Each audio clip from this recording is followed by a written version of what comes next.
Hey everybody, it's Mr. Wagstaff. Cool stuff to talk about today. So today, the first battle of the Civil War, the big mega one, not Fort Sumter that just got it started.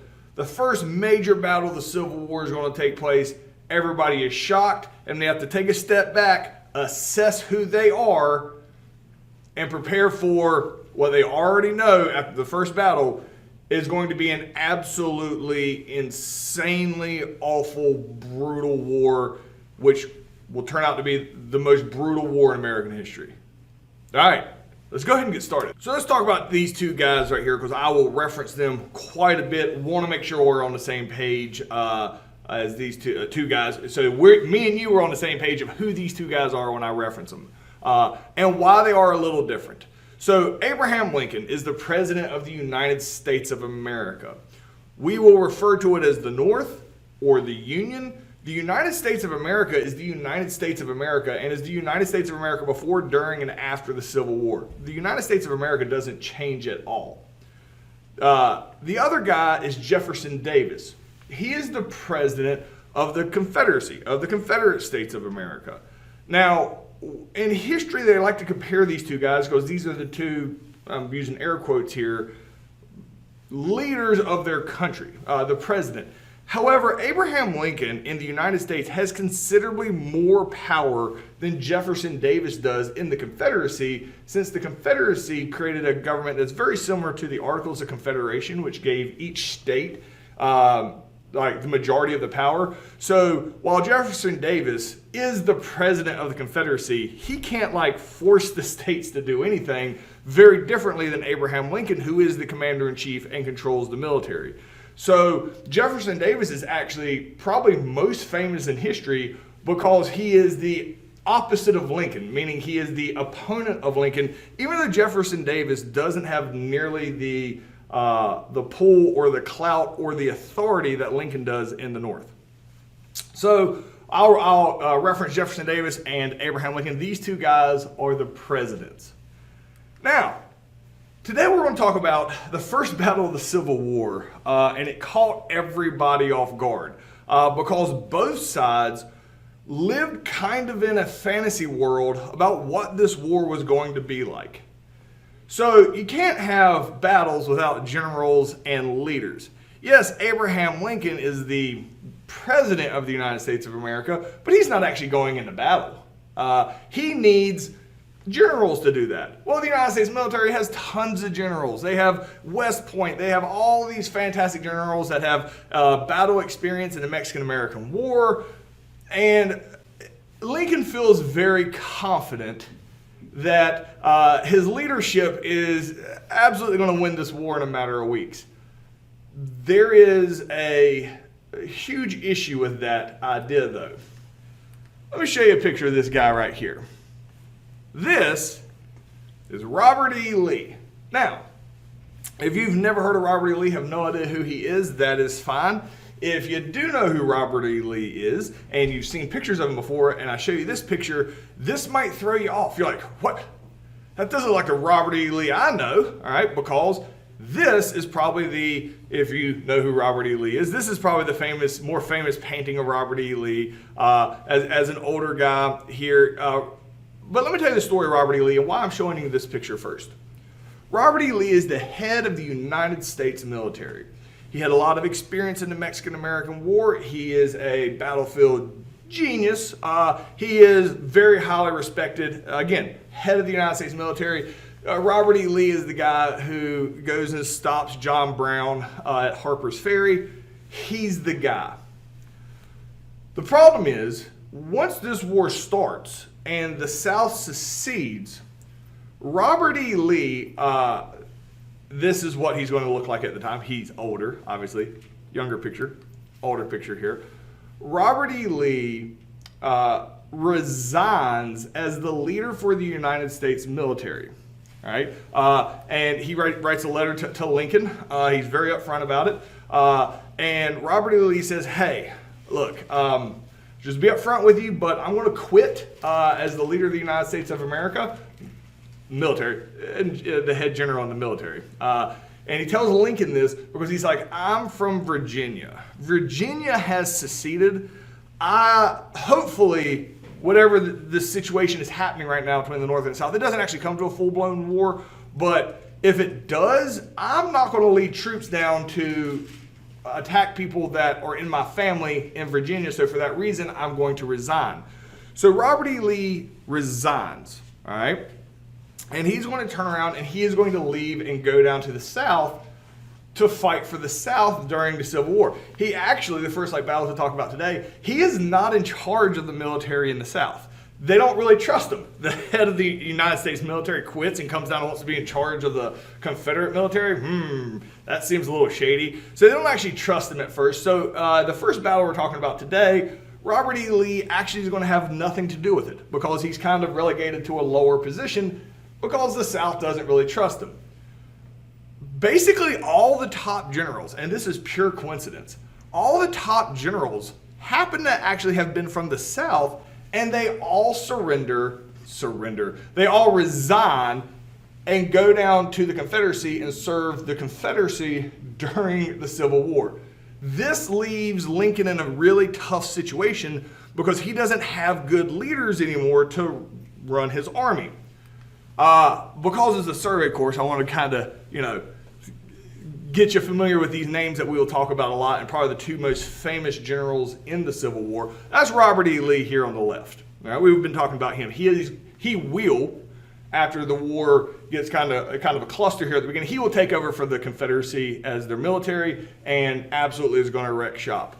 The North is going to struggle most of the war.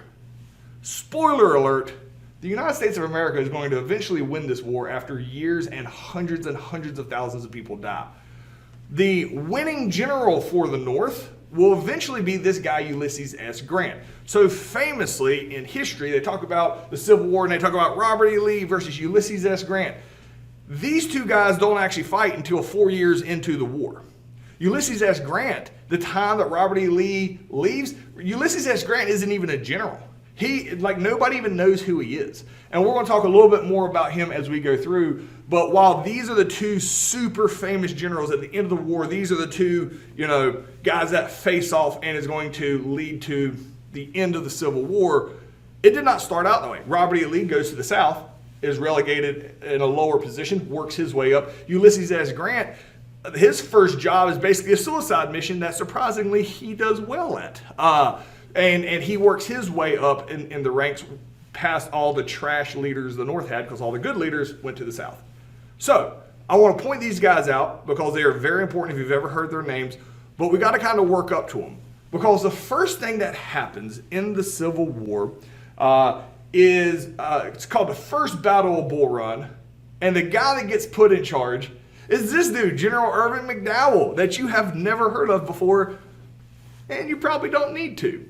Irvin McDowell, so Lincoln, all of his best generals leave. Ulysses S. Grant is like a rookie. You're not going to put that guy in charge of anything.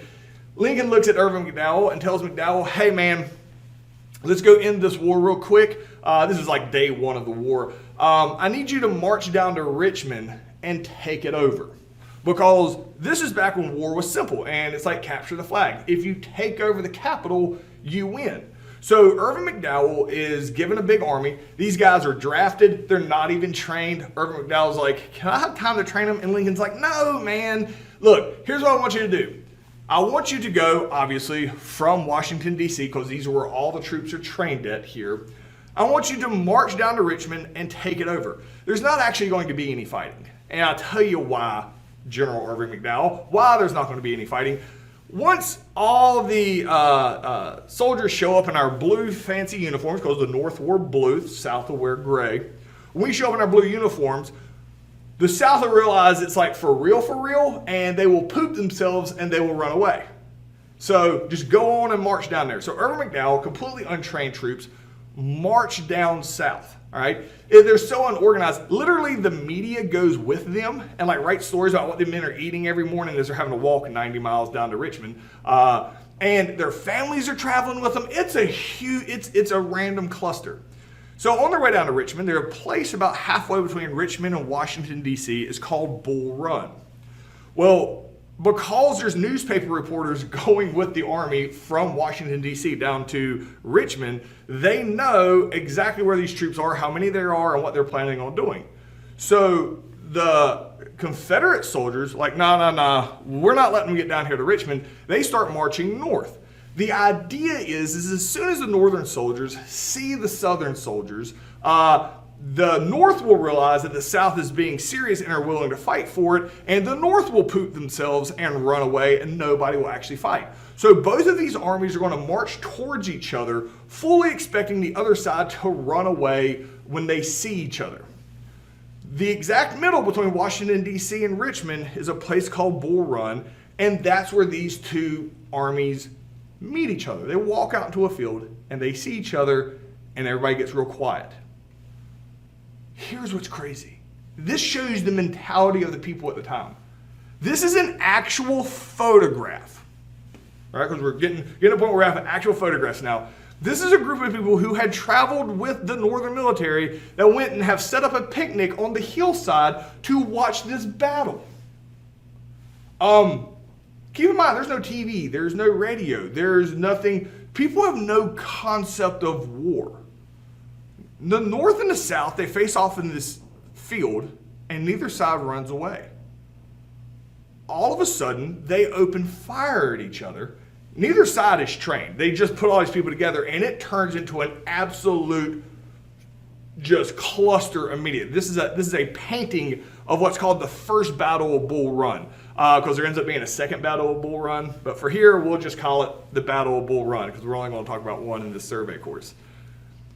The soldiers, tons of people get killed. It's a huge cluster. All the people picnicking here, they like, oh my gosh, people's heads are exploding, arms are getting blown off, people are screaming and dying. Like, people panicking, all the horses like turning over wagons, getting out of there. It is an absolute cluster. At the end of this, the Northern troops end up retreating.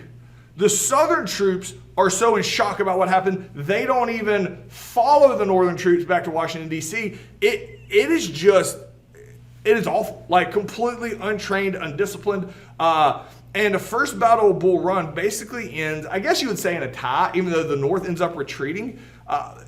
It gives hope to the South that they can stand up to the United States military.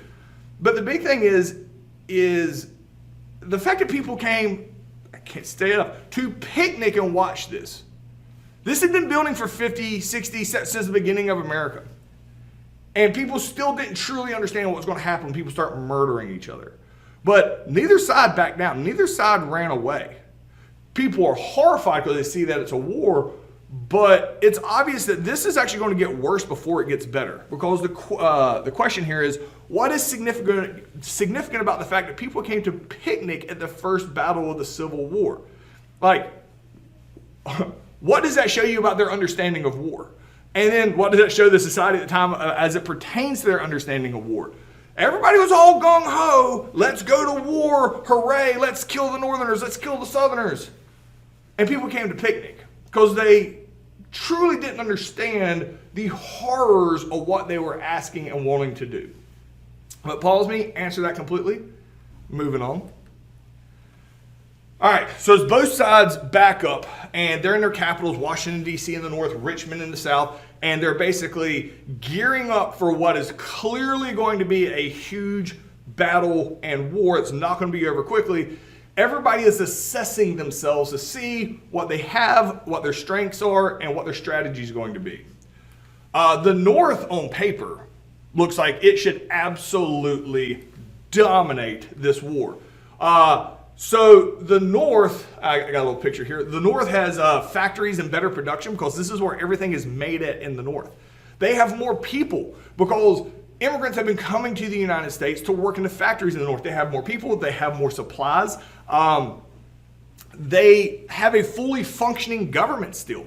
They have ships. They have a navy. The South doesn't have any of this. The South had to make everything from scratch. The South doesn't have a navy. So the North is a fully functioning country with with all the materials, all the supplies they need, a bigger population, better infrastructure, better communication because the telegraph lines ran across the top of the railroad tracks. Like 70% of the railroad is in the North for troops and supply movements. There is very little, the South doesn't beat the North in anything when it comes to production except for cotton, which is extremely valuable, but you have to sell that to Europe, all right? And that's where the strategy comes in for the North on how do you beat the South. Other than just straight up overwhelming them, we actually have to have a strategy here on beating the South. This is another graph here of just the sheer numbers that both sides have. I mean, like the North, the United States, had 23 million people. The South had 9 million. Every category here should be a quick win for the North. So the question here is, explain why the North, the United States of America, had a bigger population. Like, why was the North's population bigger? Why were people coming? We mentioned it. Why are people, immigrants, for at this point 50 years, been traveling to the United States and moving only to the North? What are people doing? And because of that, think about the Industrial Revolution. Why does the North have so much more people? And why do they have more stuff? Where's all the factories located at? Anyway, pause me, answer that completely, and we're moving on. So the North, how do you win this war? The North and Lincoln really wants two possibilities, all right? You got to have a plan A and a plan B. There's like a 99.9% chance in Lincoln's mind that plan A is going to work, all right? Plan B is a crazy thing that should probably never work, but hey, let's have a plan B just in case. Let me show you what both of these are. So this is America at the time. The blue states are part of the United States of America. The yellow states also part of the United States of America, but the yellow states, while they are part of the United States of America, are still slave states, and they're called border states, which play some key role in the politics as we go forward. And then the red area, that's the Confederacy. If you remember, the capitals, Washington, D.C. and Richmond, are only 90 miles apart. And it's like capture the flag. Lincoln's like, surely we can just take over Richmond and end this war. Like, we have more people. Everybody has weapons. Everybody has shoes. Shoes is a big thing, especially to the South, who doesn't have these things, so they don't have the factories. They're like, all right, so I'm sure we're just going to be able to march a big old army down to Richmond and take over Richmond and end the war. Because it's only 90 miles away from Washington, D.C. That is Lincoln's plan A. That's the logical one. He's like, but just in case that doesn't work, let's have a plan B. Plan B is called the Anaconda Plan. General Scott, he did not secede. He did not go help out the South. He's a fantastic general. But he's like 70 some years old. He's 74 years old. So he can't really like lead men into combat, but he still has a good idea. So General Scott comes up with this, and it's called the Anaconda Plan. So an anaconda, big old snake, kills its prey by surrounding it and wrapping itself around it and suffocating it by squeezing it really tight. That's what the Anaconda Plan is supposed to do for the South, is you surround the South and cut off any supplies in or out. The South is not self-sufficient. They grow cotton. You can't eat cotton, all right? So if the South can't sell their cotton to anybody, meaning Europe, they have no money, they can't get supplies. So if you completely shut off the South from being able to trade and being able to move, they will collapse on their own. So most of this is actually going to be pretty simple. Like, obviously, you got to surround it on 4 sides, all right? Well, the top part, that's America. You can clearly stop it because you're literally the border. The East and the South, so the East being the Atlantic Ocean and the South here being the Gulf of Mexico, that is also pretty easy to shut down for the South in trade because you just put your Navy out there. The South has some trading ships, but not a Navy with guns on it. And the North has the Navy. So you put the South on lockdown on the East Coast and here in the Gulf of Mexico below it. Where it gets crazy is the Mississippi River. Mississippi River plays a huge part in American history, as we've talked about quite a bit in these first few units here. The Mississippi River is how the South is able to travel supplies back and forth to itself. if the North can shut down the Mississippi River, the South will suffocate. Now, that seems easier, like we'll just take over New Orleans. It's not that simple. Because all up and down the Mississippi River, because the Mississippi River is so valuable, the United States government, before the Civil War, built all these forts. And the forts are basically like cities that defend Mississippi from having this exact same thing happen. And they're all up and down the Mississippi River. The biggest one that we'll talk about in a couple lessons is Vicksburg, which is like a whole city fort. So some psycho is going to have to be sent out there and try to go take over these forts one by one up and down the Mississippi River, which is basically going to be a suicide mission for anybody that goes and does it. It's going to be Ulysses S. Grant gets tasked with this unsavory job opportunity. But if you can, and there's like a 0.001% chance this doesn't get all the Union soldiers that get sent out here to do this killed, you basically would have surrounded the South and suffocate them if you can take over the Mississippi River. So the logical one, the easy one, seems to be take over Richmond. The really difficult one is going to be take over the Mississippi River and therefore complete the Anaconda Plan and shut down the South. Because there's two clear plans, the North basically has two clear armies. Here in the blue area, in the top right, that is referred to as the War in the East, like the Eastern Theater, and that's really Plan A, try to take over Richmond. There's a whole army designated for that. And the orange area, all right, is referred to as the War in the West, even though it really doesn't seem that far west. At the time it was. The War in the West is really waged by Ulysses S. Grant as he goes down south trying to take over the Mississippi River. All right. So the reason they don't go back and forth, the same army doesn't fight in the Western Theater and then go back to the East and back to the West, is because the reason it's divided there is it's the Appalachian Mountains. That it is very hard to get troops and supplies over the Appalachian Mountains. So Abraham Lincoln basically creates two separate armies. One he thinks should easily be able to take over Richmond, and then one that he's just going to have a plan B just in case, which is supposed to be the Anaconda Plan. And again, Ulysses S. Grant, he gets the crappy job because Lincoln still thinks the easiest one's going to be take over Richmond, and it actually proves not to be the case. So the question here is, explain why the Anaconda Plan seemed like such a long shot and why taking the Mississippi River would be such a massively difficult undertaking in the Civil War. So we talked about that.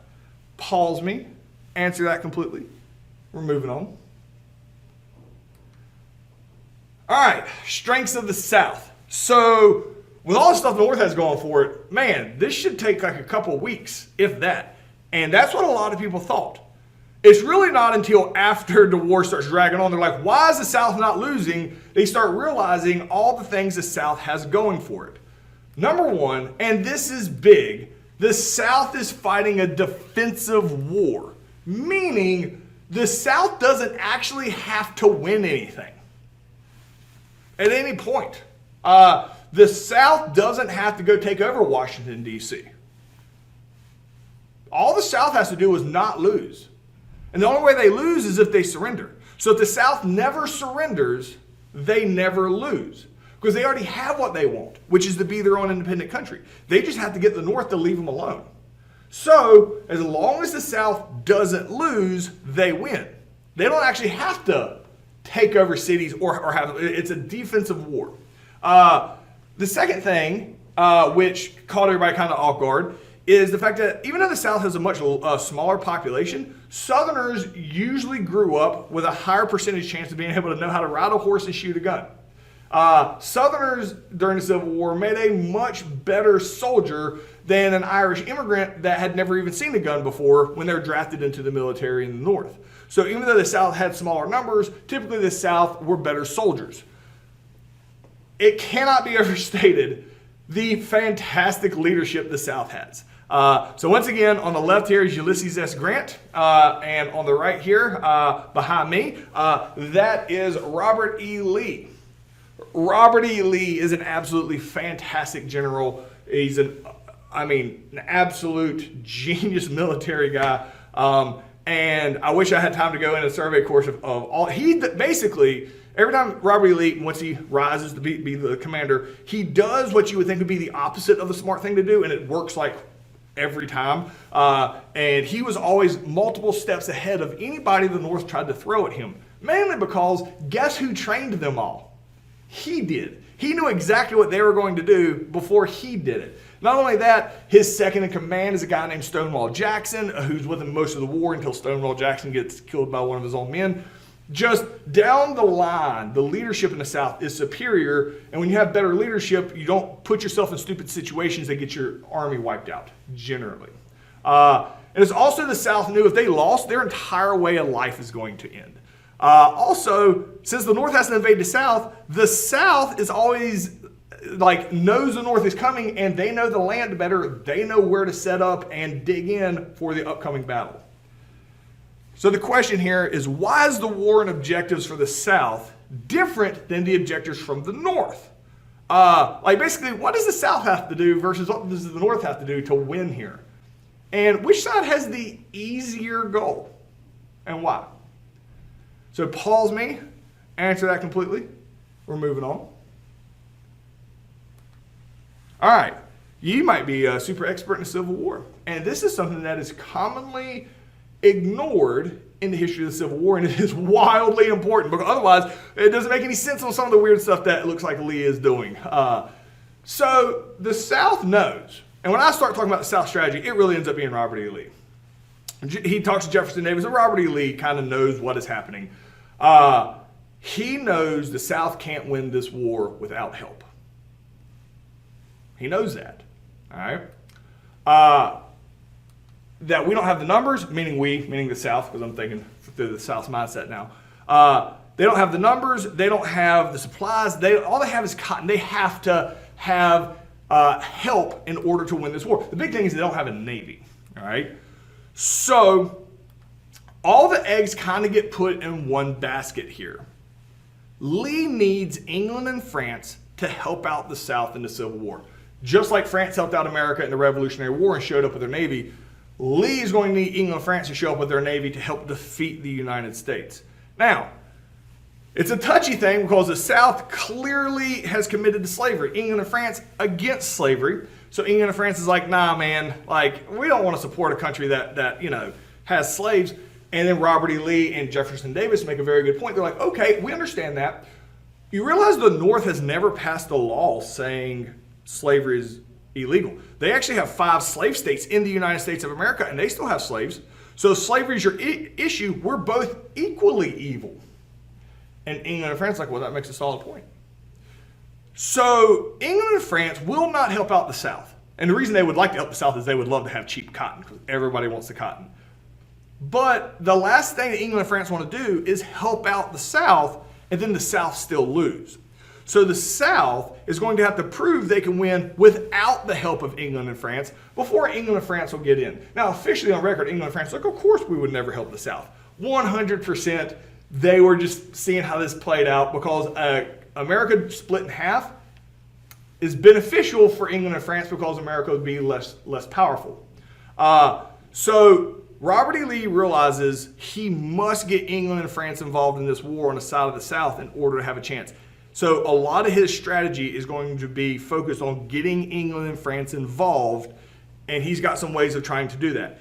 That is it. He knows if England and France do not get involved, he's not a dumb person, the South, either the North just has to stop fighting or the South loses. Without England and France, the South cannot win, and Lee knows that from the beginning.